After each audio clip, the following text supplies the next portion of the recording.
인터넷 보니까 전현무 씨도 차에서 맞은 사진들이 돌더라고요. 그런 거는 괜찮은 거예요? 그 진료 기록이 있다는 거 이제 의사가 처방했다. 이거는 어떻게 보면은 증명을 하는데 의료 행위 자체가 이제 제가 의료기관 내에서 이루어져야 한다고 했잖아요. 수액은 사실 혈관으로 약을 넣는 거잖아요. 그냥 식염수라고만 쳐도 그 식염수가 이 비닐백 안에서 어떤 식으로 보관되었는지, 어떤 과정을 통해서 바늘을 넣고 무균적으로 시술이 되는지 이런 것도 사실은 우리가 너무 눈앞에 다 병원이 있으니까 쉽게 해서 그렇지 사실 굉장히 고도의 의학 기술인 거거든요. 그래서 이거를 너무 쉽게 생각했던 그동안의 문제가 하나 좀 드러난 게 아닌가 싶습니다. 네, 안녕하세요. 18년차 암 전문의 문용화입니다. 네, 안녕하세요. 암 전문의 김슬기입니다. 요즘에 주사이모 엄청 핫하더라고요. 의사 선생님들을 제가 알고 있으니까 물어보고 싶은 것도 되게 많거든요. 오늘 한번 여쭤보겠습니다. 네, 뭐든지 물어보세요. 교수님, 제가 제일 궁금한 거는 어떤 약을 맞을까? 이게 좀 궁금했거든요. 근데 그거는 어느 정도 나오기는 했더라고요. 근데 뭐 일반적인 수액 종류더라고요. 그래서 뭐 단백질, 아미노산, 포도당 뭐 이런 수액에 항산화제라든지 뭐 비타민, 마그네슘 이런 거를 섞어 맞은 것 같고 뭐 혹시나 알러지 반응이 있을까봐 뭐 페니라민이라든지 이런 항히스타민제도 뭐 같이 맞고 그래서 저도 사실 그 사진 보면서 사실 굉장히 놀랐거든요.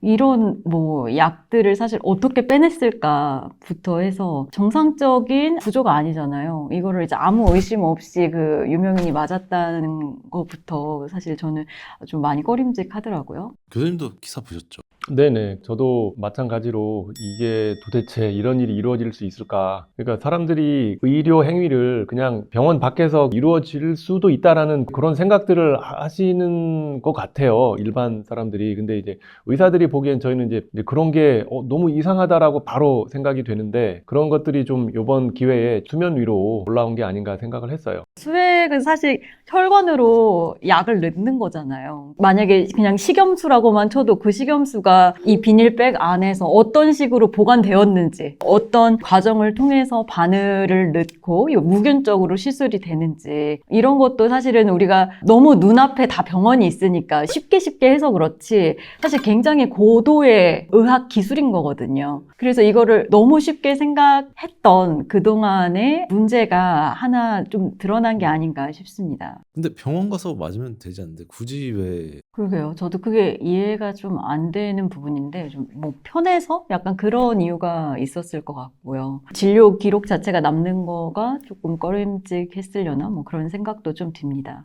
뭔가 이유가 있긴 하겠죠. 잘 모르지만.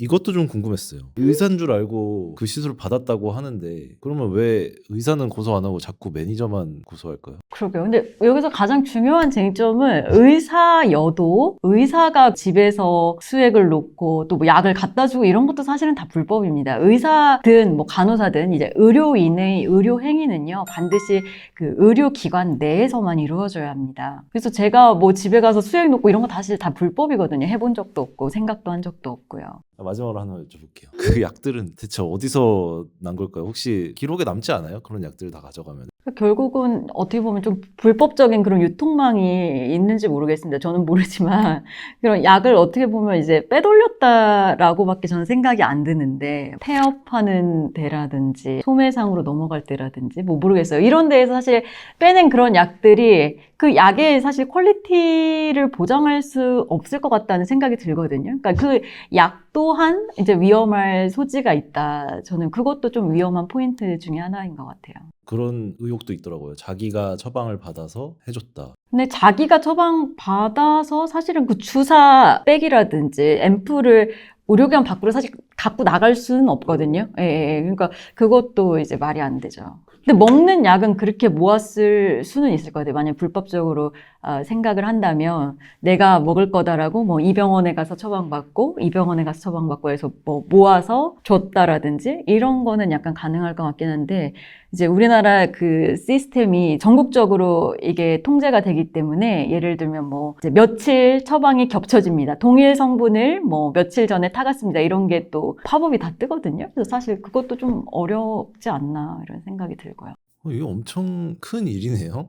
하나의 구멍을 통과해서 그 또 구멍을 뚫고 구멍을 뚫고 구멍을 뚫고 뭔가 이렇게 총체적 난국이 하나야 이렇게 드러난 것 같아요.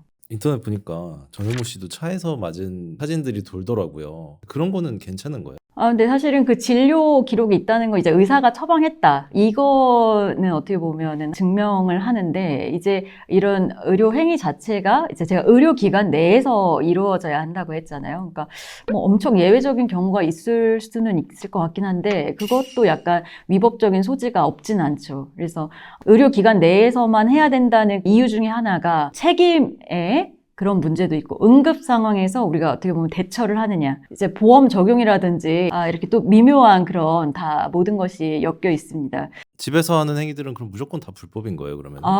그러니까 무조건 불법은 아니다. 이제 이거를 제가 지금 말씀드리고자 하는 건데요. 무조건 불법은 아닌 우리가 합법적 테두리 안에서 그것을 허용하고 있는 예외적인 몇 가지의 경우가 있습니다. 그래서 특히 우리 영상을 시청하시는 이제 우리 암 환자분들을 위해서 그 합법적인 제도 제가 지금부터 말씀드릴게요. 그 가정간호제도라는 게 있는데요. 병원에 와서 정기적으로 수액을 맞아야 되는 환자라든지 아니면 병원에서 정기적으로 시술을 받아야 되는 환자가 있어요. 근데 아주 심각한 치료는 안 되고요. 간단한 시술을 하시는 경우에 가정간호제도를 이용해서 암 환자들이 집에서 간호사가 방문해서 치료를 받을 수 있는 제도가 있어요. 근데 이거 암 환자만 가능한 거예요? 암 환자 외에도요. 우리가 이게 딱 법령으로 정해져 있거든요. 그래서 암 환자 외에도 우리가 신생아, 산모라든지 만성 질환자들 있죠. 만성 호흡기 질환, 뭐 폐질환, 심장 질환 이런 분들 이렇게 어떻게 보면 이동이 쉽지 않기 때문에 간호사가 정기적으로 이렇게 방문을 해서 간단한 진료를 의사의 처방에 맞춰서 그렇게 하는 거죠. 가정 방문해서 간단한 이런 의료 행위를 한다고 하셨는데 어떤 것들을 해요? 네, 제 환자도 몇 분이 가정간호를 받고 있는데요. 어떤 분은 그 일주일에 한 2번 정도 수액 치료를 하시는 분이 있어요. 식사를 잘 못해서 그냥 가만히 있으면 영양 부족 또는 이제 탈수로 환자 상태가 굉장히 안 좋아질 수가 있기 때문에 정기적으로 병원 방문해서 이제 수액 치료를 받으셔야 되는데 그렇게 하기는 조금 이제 체력적으로 힘들다. 그런 분이 이제 일주일에 2번 방문해서 수액 치료하시는 분이 있고 또 한 분은 휠체어를 타시고 병원에 왔다 갔다 해야 되는 분인데 이분이 마침 그 폴리 카테타라고 해서 소변줄을 넣고 있어요. 소변을 본인 스스로 볼 수 없는 상황인데 근데 그거를 한 2주에 한 번씩 갈아줘야 되거든요. 근데 그때마다 병원에 오기가 너무 힘들어요. 휠체어를 타고 있어서. 그래서 그분은 가정간호사가 방문해서 2주에 한 번씩 소변줄 카테타를 교환을 합니다. 그런 경우들이 있을 수 있죠. 이 모든 것이 주사 이모와 이제 차이점은요, 의사의 처방에 맞게 이제 이루어진다는 점이죠. 우리가 수액을 맞는다면 저희가 그 가정간호센터에 이렇게 오더를 내는 겁니다. 예를 들면 뭐 TPN 뭐 일주일에 2번, 한 번에 뭐 200cc짜리 몇 시간 동안 주라 이런 식으로 다 이제 오더를 내는 거고요. 뭐 예를 들면 이런 도뇨관이라든지 뭐 흉수 카테터 이런 거, 뭐 이리게이션이라든지 뭐 드레싱 또는 뭐 교환 관리 이런 것도 있을 수 있고요. 상처 관리 이런 것도 해주시고요. 또 의사의 처방에 맞는 뭐 이런 체혈 이런 것도 해주세요. 이런 거 뭐 뽑아달라 이런 식으로 오더를 내면 체혈 뽑아주시는 경우도 있고 또 간호사니까 이제 간단한 상담이라든지 교육 이런 것도 또 가능하겠죠.